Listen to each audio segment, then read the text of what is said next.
In this video, I'll show you how to use the lathing technique to create shapes that have smooth gradients and are flexible and easy to work with.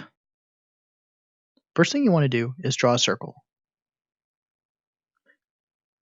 Make sure it's lined up against the grid. You can use the grab tool to adjust the circle if it doesn't look perfect. Once you're happy with the circle, select it, press the right analog stick like a button to show the gizmo, and then hold the left trigger while grabbing the ring, and you'll see it duplicate.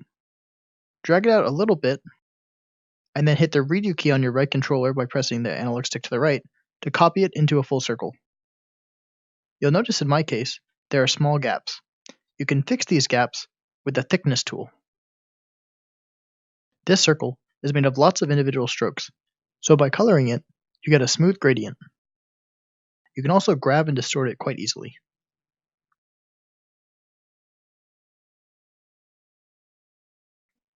To create a smooth ground plane, grab the line tool and take the ribbon brush. Hold the left trigger and draw a straight line like this. Once you're happy with it, select it and do the same technique. Hold the left trigger while grabbing the ring, rotate it just a smidge like this until it lines up, and then press the right trigger to the right to redo a full circle like before.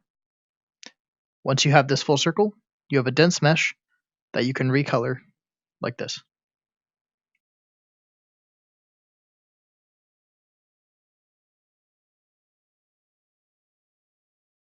If you match the background color to the color of the ground plane, it will blend in seamlessly. You can use this technique to make other shapes as well.